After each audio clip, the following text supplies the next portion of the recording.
Hello friends, दिग्गज academy के digital platform पर मैं आपका हार्दिक स्वागत करता हूं, अभिनंदन करता हूं। आज की जो क्लास होने वाली है हमारी, इसमें सेकंड ग्रेड भर्ती परीक्षा का जो 9 सितंबर का जीके का जो पेपर हुआ है, उसकी संभावित क्या आंसर रहने वाले हैं उन पे हम डिस्कस करेंगे। आरपीएससी तो मान्य आंसर की जारी करेगी सही, बट हम जो है आज इस क्लास में अंदाज़ा लगा लेंगे कि हमारा पेपर कैसा रहा है। तो आज देखते हैं हम 2011 की जनगणना में राजस्थान के निम्नलिखित में से किस जिले का शिशु लिंगानुपात अन्य जिलों में सबसे ज़्यादा रहा है।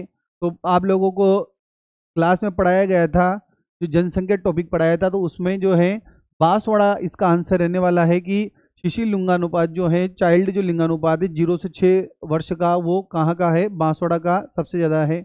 उसके बाद अगला क्वेश्चन है, निम्नलिखित में से कौन से जिले उनके सामान्य वार्षिक वर्षा के आधार पर अवरोही क्रम में व्यवस्थित कीजिए। वर्षा के आधार पर अवरोही मतलब ज़्यादा से कम की ओर देखते हैं अपन, तो भीलवाड़ा, बांसवाड़ा, हनुमानगढ़। तो इसमें देखिए कि बांसवाड़ा, भीलवाड़ा और हनुमानगढ़ इसका आंसर रहने वाला है। बांसवाड़ा में ज़्यादा, उससे कम भीलवाड़ा, फिर हनुमानगढ़ में उससे कम वर्षा रहेगी। तो भीलवाड़ा का बांसवाड़ा, भीलवाड़ा, हनुमानगढ़, ये ऑप्शन इसके अंतर्गत सही रहेगा। अगला क्वेश्चन देखते हैं हम, निम्नलिखित में कुछ तथ्य दे रखे हैं आपको, उसके आधार पर नदी की पहचान कीजिए। अच्छा क्वेश्चन है, ये राजसमंद जिले की बिजराल ग्राम की पहाड़ियों से निकलती है, बनास नदी की सहायक नदी है और लंबाई जो है 80 किलोमीटर है। तो आपको पता है कि राजस्थान के अंतर्गत जो है बिजराल ग्राम की जो पहाड़ियाँ हैं, वहाँ से जो नदी निकलती हैं, और बनास की जो सहायक नदी है, तो ये किसके बारे में बात करी जा रही है? खारी नदी से संबंधित बात की जा रही है यहाँ पर। अगला क्वेश्चन देखते हैं हम कि एग्रीकल्चर स्टैटिक्स जो एक ग्लांस 2023 भारत के अनुसार निम्नलिखित फसल भारत के कुल उत्पादन में राजस्थान का योगदान में कौन सा सही नहीं है? तो सही नहीं है के बारे में पूछ रहा है कि किसका उत्पादन जो है, कितना परसेंट जो है राजस्थान में रहा है, उससे संबंधित क्वेश्चन है ये। देखते हैं हम, देखिए आप लोग इसके अंतर्गत देखें, रैपिड और सरसों जो है 46.13% सही है ये। ग्वार जो है 90.36%, ये भी सही है। मूंगफली का उत्पादन भी सही है। बाजरा जो है इसमें आंसर नहीं है, तो इसका आंसर क्या रहेगा? बाजरा। इसका आंसर क्या जाने वाला है? 4 क्वेश्चन इसमें सही नहीं है। तो ये तीनों तो बिल्कुल सही है, और इसमें जो आंसर रहने वाला है वो क्या रहेगा? बाजरा रहेगा। निम्नलिखित में से वन्य जीव अभ्यारण्य दे रखा है आपको, और उनकी अवस्थिति दे रखी है, कौन सा सुमेलित है? शेरगढ़, देखो सवाई मानसिंह जो है सवाई माधोपुर में, ये बिल्कुल सही है। शेरगढ़ जैसलमेर में ये नहीं है। बेसोड़गढ़ ये भी गलत है। जवाहर सागर ये भी गलत है, क्योंकि ये तो शेरगढ़ जो है बारा वाला है, और बेसोड़गढ़ जो है चित्तौड़गढ़ वाला है, जवाहर सागर जो है कोटा वाला है। ये तो ये तीनों गलत हैं, जबकि ये सवाई मानसिंह जो वाला है वो सवाई माधोपुर के अंतर्गत स्थित है, ये इसका सुमेलित है। उसके बाद अगला क्वेश्चन देखते हैं हम, निम्नलिखित में से कौन सा पश्चिम से पूर्व की ओर जो सही क्रम में व्यवस्थित कीजिए। मतलब पठार दे रखे हैं जो आपको पश्चिम से पूर्व की ओर व्यवस्थित कीजिए, जैसे उड़िया का पठार सिरोही में, मुकुंदरा की पहाड़ियाँ कोटा, झालावाड़ में, भोराट ये नहीं होगा इसमें, मुकुंदरा ये कोटा आ गया, ये भोराट का पठार, ये तो इसमें आएगा। देखो उड़िया का जो पठार है वो पश्चिम से अपन बात करें, इधर हो गया उड़िया का पठार सिरोही के अंतर्गत। उसके बाद भोराट का पठार उदयपुर, इसके अंदर कुंभलगढ़ गोगुंदा के बीच वाला, और मुकुंदरा जो होता है कोटा का। तो पश्चिम से पूर्व की ओर जब देखेंगे तो क्या आएगा आंसर? उड़िया का पठार, भोराट का पठार, मुकुंदरा की पहाड़ियाँ। सीधा क्वेश्चन है, इंपॉर्टेंट क्वेश्चन है ये। अच्छा क्वेश्चन है, मैप से थोड़ी सी जानकारी अगर होती तो आप इस क्वेश्चन को आसानी से सोल्व कर सकते थे। पशु गणना 2019 के अनुसार राजस्थान में ऊंटों का प्रतिशत कितना है? थोड़ा टिपिकल क्वेश्चन है। 84.43% जो है वो ऊंटों का प्रतिशत राजस्थान के अंतर्गत है। अगला देखेंगे हम, जनगणना 2011 के अनुसार शहरी राजस्थान में, शहरी की बात कर रहा है, राजस्थान में 2001-2011 तक दशक के परिवर्तन में निम्न में से सबसे कम किसका था? सबसे कम जो दशक था वो किसका था? डूंगरपुर का था। किसका था? डूंगरपुर का। कल सबसे ज़्यादा पूछा गया था, आज सबसे कम पूछ रहा है आपसे, ठीक है। उसके बाद India state of forest report 2023 जो रिपोर्ट है उसके अनुसार सबसे कम कुल वन आवरण जो है, जो फॉरेस्ट जो रिपोर्ट है हमारी, उसमें फॉरेस्ट कवर के बारे में पूछ रहा है। तो सबसे कम कुल वनावरण वाले जो युग्म के बारे में पूछ रहा है कि किसके अंतर्गत जो है सबसे कम वनावरण रहे हैं, तो याद रखना अपना चूरू और हनुमानगढ़ का इसका आंसर रहने वाला है, क्योंकि इसके अंतर्गत जो है कुल वनावरण जो है सबसे कम है चूरू और हनुमानगढ़ के अंतर्गत। ठीक है, उसके बाद अगला क्वेश्चन देखते हैं हम, 10 नंबर वाला क्वेश्चन। नेक्स्ट जैन जो टेक्सटाइल जो पार्क है कहाँ पर है, बिल्कुल सीधा क्वेश्चन है, पाली के अंतर्गत है, याद है आप लोगों को, इसमें उम्मेद मिल भी स्थित है। चौहान शासक पृथ्वीराज तृतीय द्वारा भंडारकों के दमन का उल्लेख जो है किस तत्कालीन विद्वान ने अपनी कविता में किया है, ये कविता किसकी थी, जीनपति सूरी की कविता थी, उसके अंतर्गत जो है इसका वर्णन किया गया है। उसके बाद नेवरी जो आभूषण जो होता है स्त्रियों में कहाँ पर पहना जाता है, पैर के अंतर्गत पहना जाता है, याद है आप लोगों को, सीधा क्वेश्चन है ये भी, पहले भी पूछे ही जा चुके हैं ऐसे प्रश्न परीक्षाओं में। उसके बाद देखिए आप लोग, निम्नलिखित में से कौन सा कथन है, बेराट सभ्यता से क्वेश्चन पहले भी पूछे जाएंगे, परीक्षा में पूछे गए हैं और इस बार में भी क्वेश्चन आया है। देखिए आप लोग कि कौन सा कथन सही है, केन दीक्षित जो है बेराट में उत्खनन से संबंधित है, बिल्कुल सही बात है, ये इन्होंने भी उत्खनन कार्य किया था बेराट में। उसके बाद अगला है, बेराट से सूती वस्त्र के टुकड़ा मिला है, बेराट में बीजक की पहाड़ी पर अशोककालीन वर्ताकार मंदिर के अवशेष मिले हैं, और दयाराम साहनी ने रिपोर्ट में इसका उल्लेख किया है। तो तीनों ही इसके आंसर सही है, ABC इसके आंसर बिल्कुल सही है। ये अच्छा क्वेश्चन है, सामान्य जानकारी है, ये बेराट से लगातार प्रश्न पूछे जा रहे हैं परीक्षा में। औरंगजेब के द्वारा महाराणा राज सिंह को कौन से परगने दिए गए थे, तो याद रखना आप लोग, तो डूंगरपुर है, बांसवाड़ा है और गयासुपुर है, ये जो परगने हैं वो किसको, एक तो और कौन सा दिया गया था, बनेड़ा भी दिया गया था इनको। तो डूंगरपुर, बांसवाड़ा और जो है गयापुर, बनेड़ा और मांडल जो है ये किसको दिए गए थे, राज सिंह को दिए गए थे। डूंगरपुर है, बांसवाड़ा, गयासपुर, बनेड़ा और मांडल भी जो है किसको दिए गए थे, औरंगजेब के द्वारा महाराणा राज सिंह को दिए गए थे। अगला क्वेश्चन है, 1923 में ब्यावर से राजस्थान जो है नामक साप्ताहिक जो है वीकली जो है अखबार प्रकाशन किसने कराया था, तो याद रखना ऋषि दत्त मेहता के द्वारा ये कराया गया था। अगला क्वेश्चन है, किन दो क्षेत्रों का विलय 1956 ईस्वी में राजस्थान राज्य पुनर्गठन आयोग और मुनि जीन विजय समिति की सिफारिश पर किया गया था, तो बिल्कुल सीधा क्वेश्चन है, 1956 में आबू देलवाड़ा का जो विलय था वो यहाँ पर करवाया गया था। राजस्थान के एकीकरण से संबंधित क्वेश्चन था ये। अगला क्वेश्चन है, प्रसिद्ध चित्रकार अली रजा मुगल सेवा से मुक्त होकर राजस्थान में किस शासक के जो है दरबार में आए थे, याद होगा आप लोगों को, सीधा क्वेश्चन है, राय सिंह के दरबार में आए थे। अली रजा और रुकनुद्दीन आया था, दो आए थे, अली रजा और रुकनुद्दीन जो थे वो मुगल सेवा से मुक्त होकर राजस्थान में राय सिंह के दरबार में आए थे और बीकानेर के अंतर्गत ये इनको शरण दी गई थी, अली रजा और रुकनुद्दीन को। अगला आगे देखो, सल्तनत काल के दो मूल सिक्के चांदी का टका और तांबे का जीतल किसके द्वारा चालू किया गया था, इल्तुतमिश के द्वारा चालू किया गया था ये। अगला क्वेश्चन है, राजस्थान में बाणगंगा, अच्छा क्वेश्चन है, बाणगंगा का मेला कहाँ पड़ता है, देखो बाणगंगा का जो मेला है वो कहाँ पड़ता है, तो बाणगंगा मेला बेराट जो है जो कोटपुतली बहरोड के अंतर्गत, तो उसके अंतर्गत कौन सा स्थान है, मेड़ के अंतर्गत भरता है, और कब भरता है, बैसाख पूर्णिमा को भरता है, कब भरता है, बैसाख पूर्णिमा को बाणगंगा का मेला जो है मेड़ जो है बेराट जो है कोटपुतली के अंतर्गत वहां पर ये मेला भरता है। अच्छा क्वेश्चन है। उसके बाद अगला क्वेश्चन देखते हैं हम, निम्नलिखित में राजस्थान के किस जिले पर कभी भी आक्रमण नहीं हुआ, तो सीधा क्वेश्चन है, जयगढ़ का किले पर जो है कभी आक्रमण नहीं हुआ है, और आपको पढ़ाओ तो जयगढ़ का किला कहाँ पर है, जयपुर के अंतर्गत है, और कौन सी पहाड़ी पर है, ईगल की पहाड़ी पर है, ईगल पहाड़ी पर है, और चील का टीला कहते हैं, याद है आपको, चील टीला पर स्थित है ये कौन सा, जयगढ़ का किला, जो कभी भी आक्रमण नहीं हुआ। अगला क्वेश्चन देखिए, रीति रिवाज से संबंधित है राजस्थान से, पाक दस्तूर क्या होता है, पाक दस्तूर पता है, जब परिवार के मुखिया की मृत्यु हो जाती है तो उसके बाद निश्चित दिन होने पर उसका दस्तूर किया जाता है, वो क्या कहलाता है, पाक दस्तूर कहलाता है। उसके बाद अगला है वाद्य यंत्र से संबंधित क्वेश्चन, निम्नलिखित में से कौन सा सुशिर वाद्य यंत्र है, जो फूंक देने, सुशिर किसे कहेंगे, जो फूंक देने से बचते हैं, तो अलगोजा भी है, बांकिया भी है, सतारा भी है, तीनों क्या है, सुशिर वाद्य हैं। अगला क्वेश्चन है, देखो निम्नलिखित कौन सा जो है जो डिंगल शैली में इतिहास विषय का गद्य ग्रंथ नहीं है, इसमें गद्य देखो, वात भी गद्य, विगत भी गद्य और ख्यात भी गद्य, जबकि झूलना क्या है, ये पद्य में है, किसमें है, एक पद्य कविता है ये। तो आंसर क्या रहेगा इसमें? झूलना। अगला क्वेश्चन जो है हमारा जो है महिला प्रजामंडल आंदोलन से रहा है। राम प्यारी बेन, हेजा बेन, रुक्मणी बेन, महिलाओं ने 1939 में किस रियासत से प्रजामंडल आंदोलन में भाग लिया था? तो बिल्कुल अच्छा क्वेश्चन है, पहले भी पूछा गया है परीक्षाओं में। सिरोही से ही है, महिलाओं ने प्रजामंडल आंदोलन में भाग लिया है। अगला क्वेश्चन देखिए आप लोग, बिल्कुल सीधा क्वेश्चन है।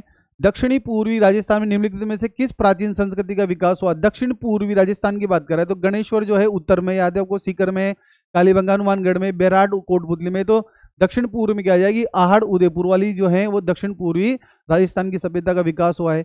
रक्षाबंधन के अंदर अभी हम लोक देवता पढ़े थे तो गोगा रागड़ी बांधी जाती है, तो गोगा जी से संबंधित है क्वेश्चन, बिल्कुल सीधा है। आज का पेपर जो है वनस्पति 2 पेपरों की तुलना में बिल्कुल इजी रहा है। मतलब भील विद्रोह के संबंध में कौन सा कथन सत्य है?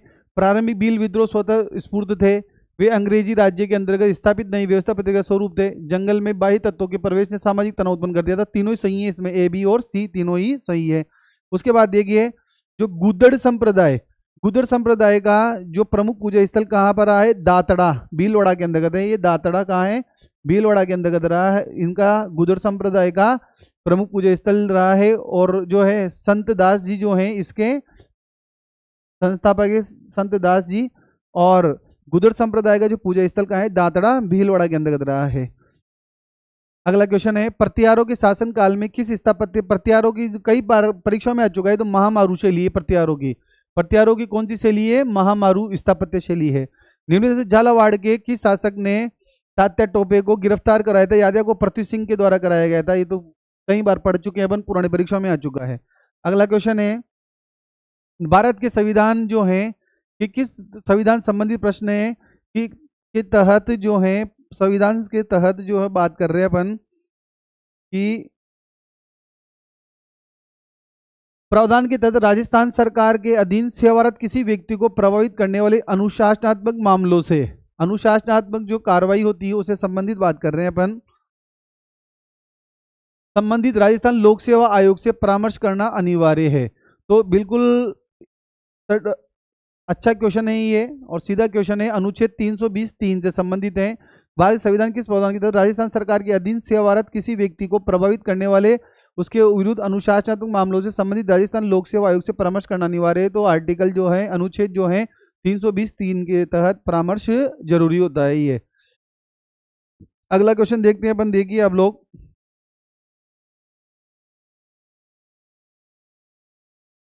संविधान से संबंधित क्वेश्चन है। आज थोड़ा सा इजी रहा है पेपर। देखिए आप लोग राज्यपाल की शक्ति और अनुच्छेद की बात करता है तो राज्यपाल की सबसे पहले इसमें ही पूछ रहा है ये कि कौन सा विकल्प सही है, सही विकल्प के बारे में पूछ रहा है। तो देखेंगे हम कि राज्यपाल की शक्ति, राज्यपाल की समाधान की शक्ति अनुच्छेद 162, अनुच्छेद 162 में नहीं है, ये किसके अंतर्गत है? अनुच्छेद 161 के अंतर्गत आती है राज्यपाल की समाधान की शक्ति।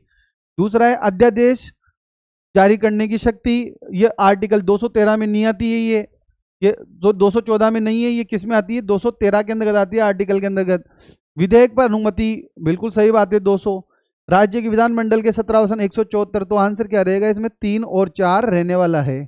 समझ में आ गया आपको? समाधान की जो है वो 161 में है, अध्यादेश की 213 में है, विधेयकों पर 200 में बिल्कुल सही है, विधानमंडल 174 सही है। तो आंसर क्या रहेगा? 3 और 4 इसमें सही आंसर है। राज्यपाल से संबंधित बात की गई है यहाँ पर। अगला क्वेश्चन है, अगला क्वेश्चन देखिए आप लोग जो पूछ रहे हैं आपसे कि राजस्थान में निम्नलिखित मुख्यमंत्रियों में से सबसे पहले राजस्थान विधानसभा में बजट किसके द्वारा प्रस्तुत किया गया था? बजट किसके द्वारा प्रस्तुत किया गया था? किसके द्वारा किया गया था? जयनारायण व्यास के द्वारा प्रस्तुत किया गया था। किसके द्वारा प्रस्तुत किया गया था? जयनारायण व्यास के द्वारा प्रस्तुत किया गया था ये। उसके बाद अगला क्वेश्चन देखेंगे हम। देखिए आप लोग 31 मई 2025 की बात कर रहे हैं। जो हमारी राज्य मंत्री परिषद से संबंधित कथन दे रखे हैं उसमें कौन सा सही नहीं है ये पूछ रहे हैं। वर्तमान मंत्री परिषद में कुल 10 राज्य मंत्री हैं, जिनमें से 5 राज्य मंत्रियों के पास, 5 यहाँ गलत दे रखा है, यहाँ आएगा 4 राज्य मंत्रियों के पास स्वतंत्र प्रभार है। राजस्थान की वर्तमान मंत्री परिषद मुख्यमंत्री से 24 सदस्य है, बिल्कुल सही बात है ये। राजस्थान की वर्तमान मंत्रिपरिषद में 6 और मंत्रियों की नियुक्ति की जा सकती है, क्योंकि 30 सदस्य रह सकते हैं।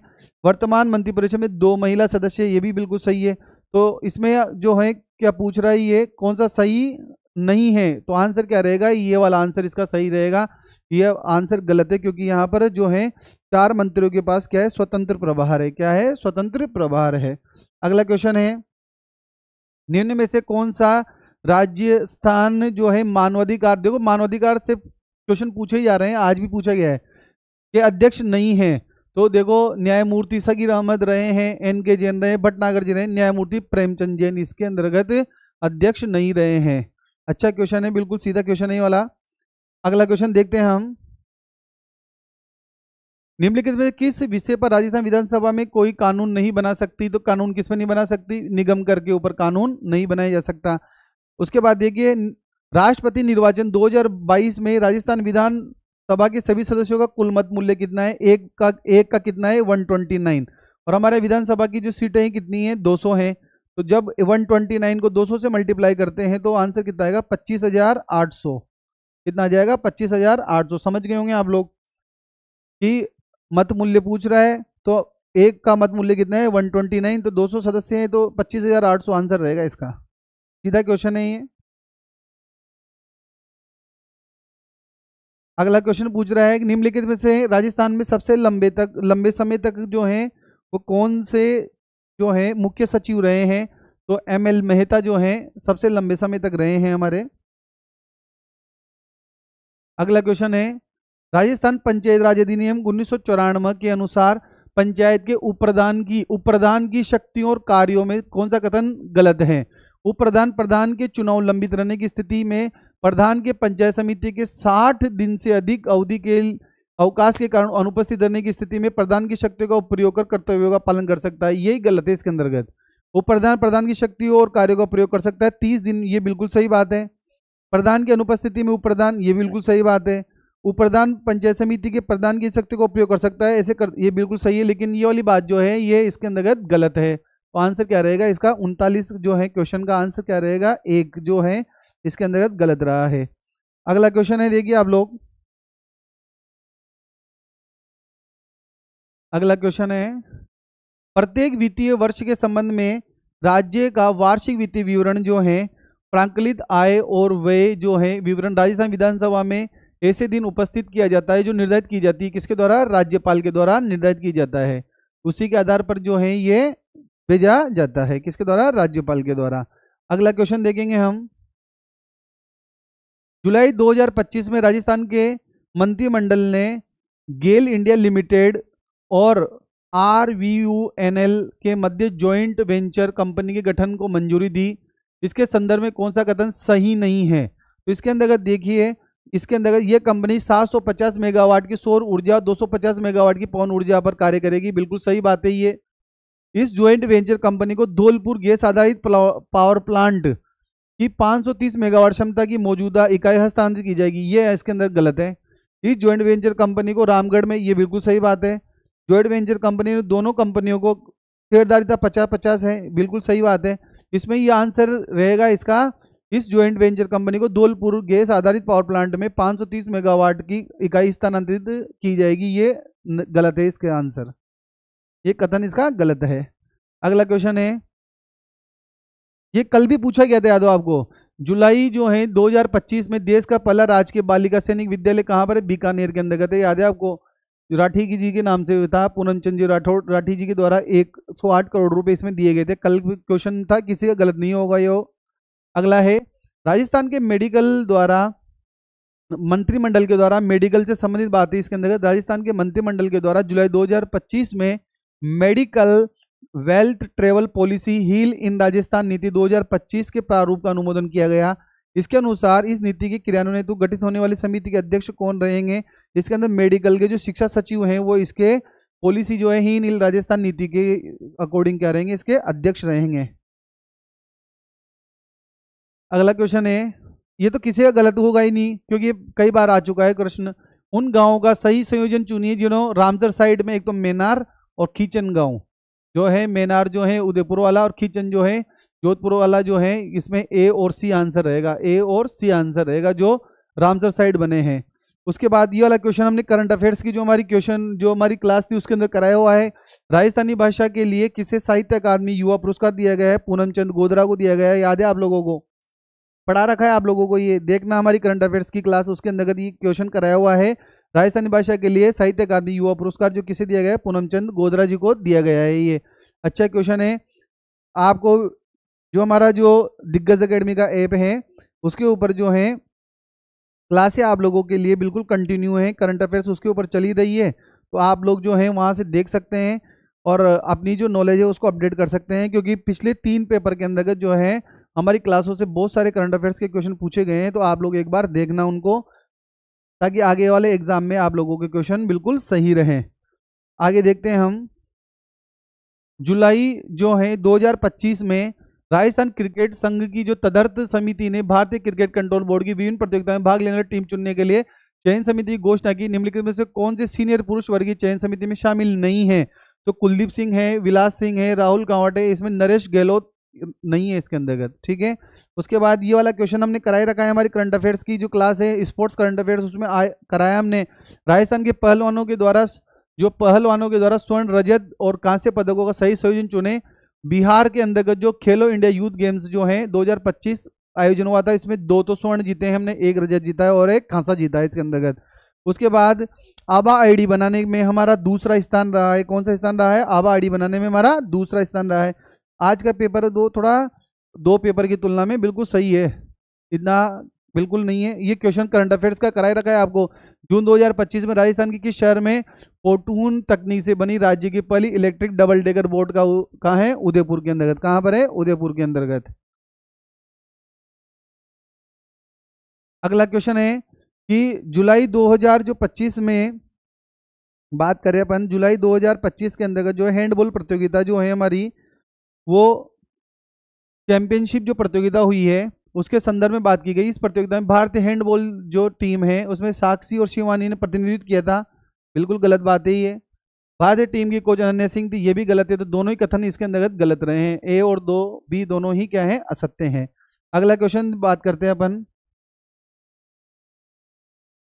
लघु हिमालय तथा शिवालिका जो हिमालय के जो मध्य है, अगर बात करें पाई जाने वाली अनुदैर्घ्य घाटी कौन सी है? तो देहरादून की घाटी है। कौन सी घाटी है ये? देहरादून की घाटी है। कौन सी घाटी है ये? देहरादून की घाटी है ये। उसके बाद अगला क्वेश्चन देखें हम, उत्तरी गोलार्ध के अंतर्गत जो है धरातल पर उपोष्ण जो कटिबंध जो बात कर रहे हैं, उपोष्ण कटिबंध उच्च वायुदाब से उपध्रुवीय निम्न वायुदाब की ओर पवनें चलती हैं। तो किधर से चलती है? पवनों की जो दिशा होती है उत्तरी गोलार्ध में धरातल पर उपोष्ण कटिबंधीय उच्च दाब से उपध्रुवीय निम्न दाब की ओर दक्षिण पश्चिम से उत्तर पूर्व की तरफ रहती है। इधर रहती है, दक्षिण पश्चिम से उत्तर पूर्व की ओर रहती है ये। उसके बाद अगला क्वेश्चन है, वित्तीय वर्ष 2024-25 में दिसंबर 2024 तक भारत निम्नलिखित किस राज्य में सबसे ज्यादा विदेशी निवेश एफडीआई प्राप्त हुआ है? तो आंसर क्या रहेगा? महाराष्ट्र के द्वारा प्राप्त हुआ है ये। निम्नलिखित में से किस क्षेत्र में वार्षिक परिवर्तता 20% से कम है? जो वार्षिक वर्षा की जो परिवर्तिता है वो 20% से कम किसमें? उत्तरी पूर्वी राज्यों के अंतर्गत। उसके बाद देखिए अगला क्वेश्चन, यूएनईपी का जो पर्यावरण दिवस मनाया गया था, पर्यावरण दिवस से संबंधित जो थीम थी वो क्या है? प्लास्टिक प्रदूषण को हटाइए, बहुत बार कराया गया है। उसके बाद आता है माटो ग्राउसो जो पठार है वो कहाँ है? दक्षिण अमेरिका में। बिल्कुल सीधा क्वेश्चन है ये। अगला क्वेश्चन थोड़ा टिपिकल है, 2020 में अंतर्राष्ट्रीय प्रवासी की बात कर रहा है, ये थोड़ा टिपिकल क्वेश्चन है ये। ऐसे क्वेश्चन जो होते हैं जरूरी नहीं है हम अटेंड करें ही सही। 2020 में अंतर्राष्ट्रीय प्रवासी की कुल पुरुष और महिला की बात करते हैं, तो इसका आंसर रहना है, आंसर क्या रहेगा? 51.9 और 48.1 जो है वो पुरुष महिलाओं की सहभागिता थी। उसके बाद आता है पंचगंगा और कोयना की बात करें तो कृष्णा की सहायक नदियां हैं ये। मिष्टी पहल जो है वो किस प्रकार के वनों के संरक्षण से संबंधित है? मैंग्रोव से संबंधित है ये। निम्नलिखित में से कौन सा तेल क्षेत्र ब्रह्मपुत्र जो है उस क्षेत्र के अंतर्गत नहीं है? बताइए कमेंट बॉक्स में आपने क्या किया है ये। इसमें जो आंसर रहेगा वो आलिया बेट रहेगा। कौन सा रहेगा? आलिया बेट जो है ब्रह्मपुत्र क्षेत्र के अंतर्गत नहीं है। अगला क्वेश्चन है, वर्ष 2023-24 में अंगूर उत्पादन में 67% योगदान किसका है? महाराष्ट्र का है। और ये तो करंट अफेयर्स का भी कराया था क्वेश्चन ये वाला। 2025-26 के केंद्रीय जो बजट है हमारा, उसके अंतर्गत जो कृषि धन धान्य जो योजना है, कृषि धन धान्य जो योजना के बारे में बात कर रहे हैं, वो देश के कम से कम उत्पादकता वाले कितने जिलों में, 100 जिलों के अंतर्गत लागू की जाएगी। कितने, 100 जिलों के अंतर्गत लागू की जाएगी ये। उससे अब अगला क्वेश्चन है निर्यात से संबंधित, जो है हमारा निर्यात से संबंधित बात करें हम, तो निर्यात में देखो, भारत जो है भारत के कपड़ा निर्यात से संदर्भ में निम्न से कौन सा कथन सही है? भारत वैश्विक स्तर पर कपड़ा और परिधान का सबसे बड़ा निर्यातक है, बिल्कुल सही बात है ये। दूसरा कथन क्या दे रखा है इसके अंदर, देखिए आप लोग, दूसरा कथन दे रखा है, यह देश के निर्यात में 12% का योगदान देता है, 12% का योगदान दे रहा है, बिल्कुल ठीक है। वर्ष 2023 में कपड़ा और परिधान से देश की बाजार हिस्सेदारी वैश्विक 7% रही, इसके अंदर गलत है। तो आंसर क्या रहेगा? 1 और 2 इसका बिल्कुल सही आंसर है। 1 और 2 क्या रहेगा इसका सही आंसर है। अगला क्वेश्चन देखेंगे हम, भारत के 4 राज्य कौन से हैं जिनका वित्त वर्ष 2023 में स्थिर कीमतों पर 2011-12 में कुल औद्योगिक सकल राज्य जो हैं, औद्योगिक सकल राज्य जोड़े जो हैं मूल्य में लगभग 43% अंश हैं। तो इसका आंसर क्या रहेगा? गुजरात, महाराष्ट्र, कर्नाटक, तमिलनाडु। ये इसका आंसर रहने वाला है। गुजरात, महाराष्ट्र, कर्नाटक और तमिलनाडु जो हैं वो 4 राज्य हैं जिनका 2023 में स्थिर कीमतों पर कुल औद्योगिक सकल जो राज्य जोड़े हैं वो 43% अंश रहा है। किसका? गुजरात, महाराष्ट्र, कर्नाटक और तमिलनाडु का। अगला क्वेश्चन है, संभावित जो है सेवा उप क्षेत्रों की पहचान करनी है अपन को, सेवा उप क्षेत्रों की पहचान करनी है हमें, और एक वर्किंग पेपर नीति आयोग ने सेवाओं को उनकी कार्य प्रगति के आधार पर 4 श्रेणियों में वर्गीकृत किया है। सही क्षेत्र का बचाव कीजिए, उसका चयन करना है आपको। तो सबसे पहले बचाव, गति बढ़ाना, परिवर्तन और अप्रयुक्त क्षेत्र इसका आंसर रहने वाला है इसमें, जो नीति आयोग के द्वारा बनाई गई है ये। निम्नलिखित में से कौन सा कथन 25 नवंबर 1949 को संविधान सभा में दिए गए अंबेडकर की अंतिम भाषण का अंश नहीं है? इसमें से कौन सा अंश इसमें नहीं है? समता के बिना जो है स्वतंत्रता, समता के बिना स्वतंत्रता बहुतों पर कुछ भी सर्वोच्चता उत्पन्न करेगी, ये बिल्कुल सही है। राजनीति में भक्ति और न्यायिक पूजा अवनति और अंततः तानाशाही सुनिश्चित का रास्ता है, यह भी कथन सही है इनका। हमें हमारे राजनीतिक लोकतंत्र को अवश्य में वो सामाजिक लोकतंत्र बनाना होगा, ये भी बिल्कुल सही है। तो इसमें कौन सा गलत रहेगा? ये गलत है। इस सदन में कुछ मित्रों ने जो ये आरोप लगाया कि कर्तव्य, ये गलत है इनका, इस कथन से संतुष्ट नहीं है, ये कथन गलत है ये। निम्नलिखित में कौन सा अनुच्छेद जो है खंड उपखंड 86वें संविधान संशोधन अधिनियम द्वारा भारत संविधान में जोड़ा गया था? तो कौन सा था? 51 क और ट जोड़ा गया था। निम्नलिखित में से जो है 18वीं लोकसभा चुनाव में मान्यता प्राप्त राष्ट्रीय दलों को पहचानिए, तो नेशनल पीपुल्स पार्टी रहेगी इसमें। आंसर क्या रहेगा? National people's party. उसके बाद निम्नलिखित में से 1919 के जो है इसके बारे में बात कर रहे हैं, अधिनियम के बारे में, तो वाइस राय के रूप में गवर्नर जनरल ब्रिटिश भारत रियासत संपर्क का माध्यम रहेगा, बिल्कुल सही है। गवर्नर जनरल की परिषद के सदस्य भारत के लिए राज्य सचिव की सिफारिश नियुक्त की, भी सही है। गवर्नर जनरल राज्य, विदेश और राजनीति के प्रभाव होंगे और सर्वोच्च परिषद के नाम से जाना जाएगा, ये गलत है इसके अंतर्गत आंसर, ये बिल्कुल सही नहीं है इसके अंतर्गत। इस क्वेश्चन को देख लेना आप लोग, 70 वाला। उसके बाद अगला क्वेश्चन है, नेहरू के नेतृत्व में जो है आयोजित एशियाई संबंध सम्मेलन के बारे में बात करें अपन, नेहरू जी से संबंधित बात करें तो क्या है, देखिए आप लोग इसके अंतर्गत नेहरू जी के एशियाई संबंध सम्मेलन में 1947 में आयोजित किया गया था, ठीक है। और ये जो है सम्मेलन जो था भारत की स्वाधीनता से पहले आयोजित किया गया था। दोनों ही कथन इसके अंतर्गत सही है बिल्कुल।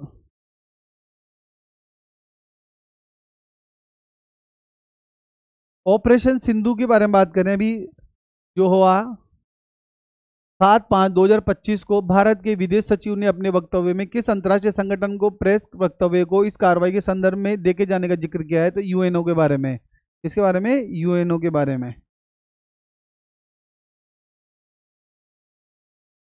अगला क्वेश्चन है कि निम्न में कौन सा दबाव समूह जो है रिपब्लिकन पार्टी ऑफ इंडिया नामक राजनीतिक दल से में रूपांतरित हो गया था? तो all India schedule caste federation जो है वो किसके अंतर्गत रिपब्लिकन पार्टी जो है, रिपब्लिकन पार्टी ऑफ इंडिया नामक राजनीतिक दल में रूपांतरित हुआ कौन सा है? All India schedule caste federation. ठीक है, अगला देखते हैं हम। भारत सरकार अधिनियम 1935 के संबंध में सही कूट चुनिए। 1935 का जो अधिनियम उसके बारे में सही कूट चुनिएंगे हम। तो इसमें क्या दे रखा है, देखो, भारत सरकार अधिनियम 1935 में ब्रिटिश संसद द्वारा पारित किया गया था और 1937 में लागू हुआ। ठीक है, यह लॉर्ड लिथंगो और के नेतृत्व में एक संयुक्त चयन समिति। तो इसमें जो है तो थोड़ा सा कि ये क्वेश्चन जो है ना, ये बात बिल्कुल है सही है, ये वाली बात। और बाकी के जो अगर अपन इसके आंसर देखें तो ये सब बात होने के बाद ये इसका आंसर रहेगा अनुत्तरित रहेगा। इसका आंसर क्या रहेगा? अनुत्तरित आंसर रहने वाला है इसमें। अगला देखते हैं हम।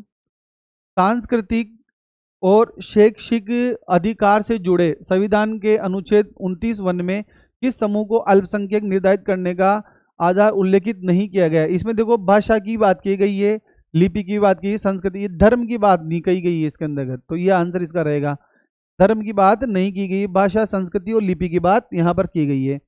उसके बाद राष्ट्रीय प्रतिरक्षा कोष के बारे में बात करें। राष्ट्रीय प्रतिरक्षा जो कोष है उसके बारे में बात करें तो प्रतिरक्षा जो कोष है उससे संबंधित अगर बात की जा रही है तो एक मिनट पूरा क्वेश्चन देखते हैं अपन। राष्ट्रीय प्रतिरक्षा कोष के बारे में, इसका प्रशासन कार्यकारी परिषद द्वारा किया जाता है, इसका अध्यक्ष प्रधानमंत्री होता है, बिल्कुल सही बात है।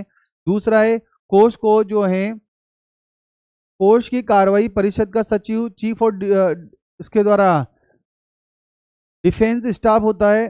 कोष की संघीय बजट से कोई सहयोग नहीं मिलता। तो ये पूछ रहा है सही विकल्प कौन सा है इसमें। तो सही विकल्प जो है 1 और 3 इसका सही विकल्प है, 1 और 3 इसका सही आंसर है। तो कौन सा रहे इसमें? 1 और 3 ये वाला इसका आंसर सही रहने वाला है। 2016 में इसका क्वेश्चन देख लेना आप लोग, करंट से संबंधित है कि 2016 में अपनी ईरान यात्रा के दौरान भारतीय प्रधानमंत्री नरेंद्र मोदी के द्वारा परिवहन पारंगत समझौता हस्ताक्षर किए। भारत ईरान के अतिरिक्त उपयुक्त समझौता पर हस्ताक्षर करने वाला तीसरा देश कौन सा है? तो इसको देख लेना, थोड़ा सा इसमें कंफ्यूज है हम। उसके बाद किस वाद के फैसले में भारत के उच्चतम न्यायालय ने यह अधिनियत किया कि पंथ निरपेक्षता जो है वो संविधान जो है उसका मूल ढांचे का अंग है? तो ये SR मुंबई बनाम 1994 का मामला है, वो इससे संबंधित है, पंथ निरपेक्षता से संबंधित।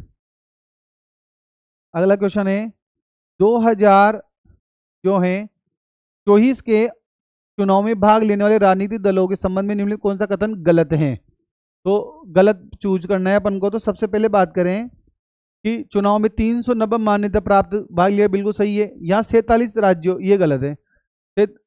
चुनाव में 47 राज्य स्तरीय 58 है, कितने हैं? 58, ये बिल्कुल सही है, ये भी सही है। तो ये सही है, तो आंसर क्या रहेगा इसका?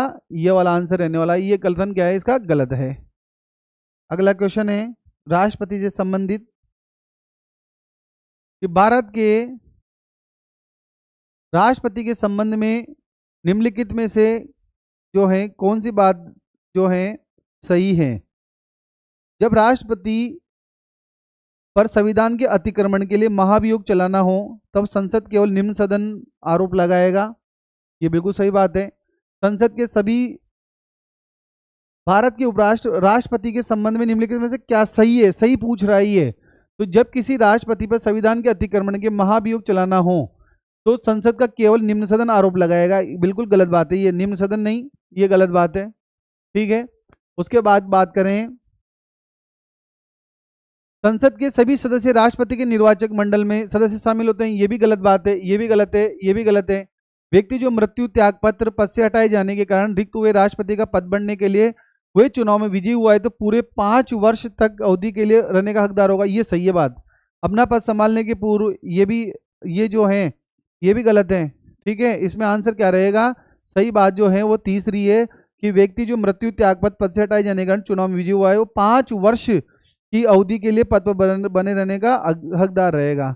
अगले क्वेश्चन देखिए, अब साइकोलॉजी से संबंधित क्वेश्चन है थोड़े, जो है कोहल वर्ग के अनुसार जो है नैतिक विकास की किस अवस्था में बालक अपने मार्गदर्शन के लिए कुछ नैतिक सिद्धांत विकसित कर लेता है जो अपने समाज के दृष्टिकोण पर आधारित होते हैं, वो इन्हें सही और गलत की बात करता है। तो ये समाज से संबंधित है, सामाजिक अनुबंधन है ये। कौन सा है ये?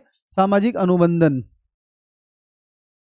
82 वाला क्वेश्चन, निम्नलिखित में से कौन सा कथन शिक्षा मनोविज्ञान के संबंध में सही नहीं है? कथन सही नहीं है तो देखिए आप लोग, यह मानवीय पक्ष को महत्वपूर्ण मानते हुए शिक्षण अधिगम में सहायता करता है, ये सही बात है। प्रयुक्त मनोविज्ञान की शाखा है, मूल्यों आदर्शों की बात करता है, ये उल्टा लिख रहा है। ये साधन, ये साध्य साधन नहीं है, ये थोड़ा उल्टा लिखा हुआ है, ये गलत है इसके अंतर्गत। शिक्षा मनोविज्ञान एक अध्यापक को संपूर्ण सामाजिक वातावरण और अधिगम जो है पर उसके प्रभाव की संक्रियाओं के बारे में जानने में सहायता करता है। शिक्षा मनोविज्ञान का योगदान निम्नलिखित में से कौन सा है? बताइए आप लोग। तो ये व्यक्तिगत विभिन्नताओं की समझ से संबंधित है, व्यक्तिगत विभिन्नताओं से संबंधित है ये वाली बात, तो इसमें आंसर 2 रहने वाला है। अगला क्वेश्चन है, ये पहले भी आ चुका है, इससे उपलब्धि परीक्षण जो है मैकलैंड के अनुसार जो है फर्स्ट पेपर में जो था 7 तारीख का, उसमें भी प्रश्न था, जब विद्यार्थी स्पर्धा करता है, सफलता के लिए चुनौती स्वीकार करना चाहता है, तो ये कौन सा है? उपलब्धि की आवश्यकता है, इसमें कौन सा है? उपलब्धि की आवश्यकता है। अगला क्वेश्चन है, गिलफोर्ड के बुद्धि के कल भी था इससे संबंधित क्वेश्चन कि त्रिवी में जो मॉडल था गिलफोर्ड का, विमाओं और मानसिक प्रतिक्रियाओं कौन सा युग्म सही है? तो इसमें आएगा अर्थगत, शाब्दिक और विषय प्रक्रिया, विषय वस्तु से संबंधित, ये इसका सही आंसर रहने वाला है। उसके बाद अगले क्वेश्चन की बात करें,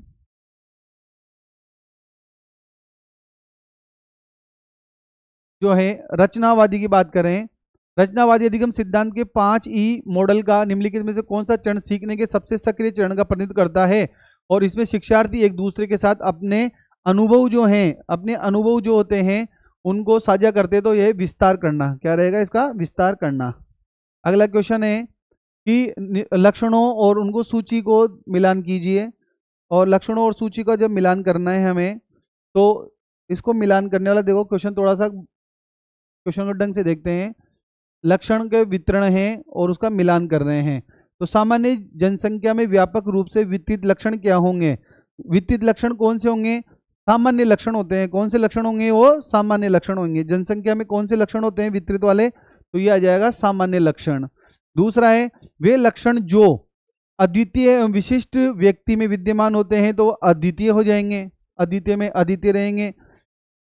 बाह्य व्यवहार द्वारा आसानी से पहचाने जाने वाले, बाह्य व्यवहार से तो सतही लक्षण हो जाएंगे वो। अब क्या बचा? दूसरा स्रोत लक्षण, तो इसका जो आंसर रहेगा वो 4 3 1 2 रहेगा, 4 3 2 1 रहने वाला है। अगला क्वेश्चन है, डेनियल जो गोलमैन के द्वारा जो प्रस्तुत किया गया जो संवेगात्मक बुद्धि के मिश्रित निर्देश में निम्नलिखित में से कौन सा जो कंस्ट्रक्ट सम्मिलित नहीं है? जो संवेगात्मक बुद्धि के अंतर्गत जो है डेनियल गोलमैन का जो है उसके अंदर कौन सी चीज शामिल नहीं है? तो इसके अंतर्गत जो है सहानुभूति शामिल नहीं है, सहानुभूति इसके अंतर्गत शामिल नहीं है। अगला क्वेश्चन है, प्रतिभाशाली बालकों के लिए निम्नलिखित में से कौन से जो शैक्षिक प्रावधान हैं उनके बारे में बात कर रहे हैं कि प्रतिभाशाली जो बालक हैं वो शैक्षिक प्रावधान कौन से हैं उनमें? तो सबसे पहले कालक्रम अनुसार आयु के आधार पर विद्यालय में प्रवेश करना, ये गलत है इसमें। एक तो इसमें आएगा ब स और द, ये बिल्कुल सही है। ग्रेड स्कीपिंग अधिक जो है आधारभूत कोर्स को हटाना, और द क्या है इसके अंतर्गत अतिरिक्त असाइनमेंट देना, ये इसके अंतर्गत रहने वाले हैं सबसे उपयुक्त आंसर इसके लिए, प्रतिभाशाली बालक के लिए। अगला क्वेश्चन है जो है एरिक्सन जो है उनके मनोसामाजिक विकास की बात करें हम, तब एक उत्तर बाल्यावस्था का बच्चा नवीन ज्ञान अर्जित करने और बौद्धिक कौशल सीखने हेतु परिश्रम करने के बावजूद बार बार असफल होता है तो उसमें हीनता आने लग जाएगी। आने लग जाएगी? हीनता आने लग जाएगी। और अगला क्वेश्चन है, जब एक शिक्षक विद्यार्थी को उनकी उपलब्धि के लिए चॉकलेट देता है और अधिगम के क्रिया प्रसूत जो सिद्धांत किसका था? स्किनर का था। किसका था? स्किनर। तो अनुसार उसके द्वारा किस प्रकार का पुनर्बलन है? प्राथमिक पुनर्बलन है। कौन सा? ये प्राथमिक पुनर्बलन है। चॉकलेट दे रहा है, प्राथमिक पुनर्बलन। अगला देखेंगे हम, ये बात अच्छा क्वेश्चन है, व्यक्तित्व के निम्नलिखित जो उपागम दे रखे हैं आपको उसके बारे में बात करेंगे हम कि उपागम है उनको मनोविज्ञान और इसे सम्मिलित करना है। तो एरिक्सन जो है वो किससे संबंधित है? एरिक्सन का जो संबंध है वो है किससे? व्यक्ति का 3 नंबर से मिलाएंगे, जीवन काल से।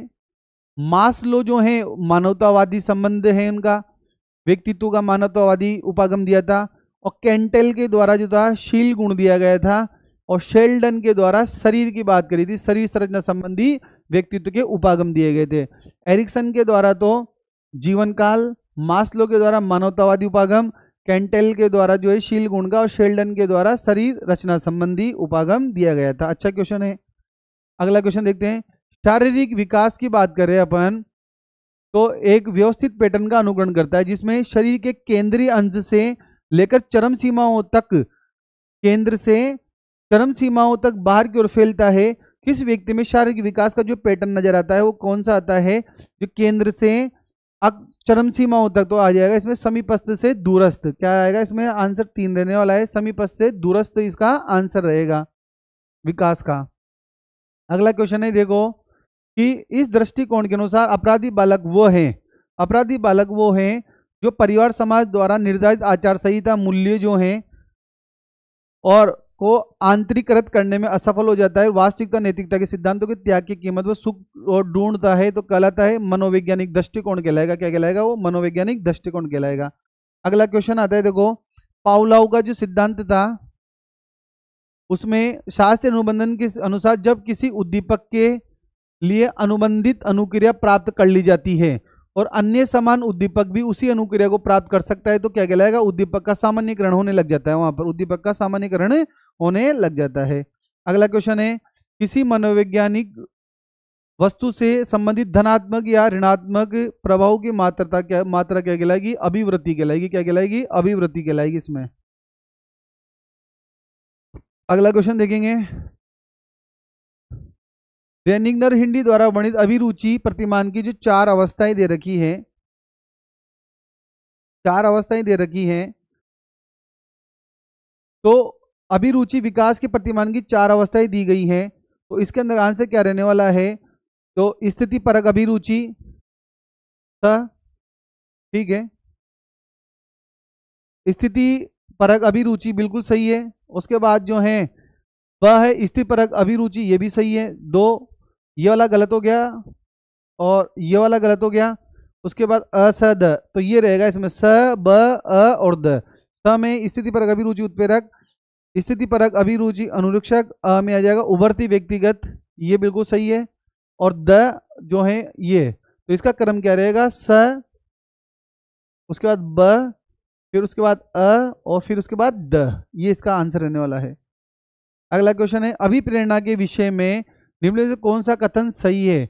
जो अभिप्रेरणा जो है उससे कौन सा कथन सही है बताइए आप लोग। अभिप्रेरणा जो है व्यवहार के कुछ ही पक्षों को प्रभावित करती है, ये गलत है इसके अंतर्गत, पहले ही बात गलत होगी इसके अंतर्गत। अभिप्रेरणा एक बच्चे को दूसरे बच्चे से भिन्न बनाती है, बिल्कुल। अभिप्रेरणा एक स्थिति भावात्मक, ये भी सही है। अभिप्रेरित व्यक्ति आसानी से पहचान, बिल्कुल सही बात है। तो आंसर क्या रहेगा? ब स द। कौन सा रहेगा इसमें? ब स और द।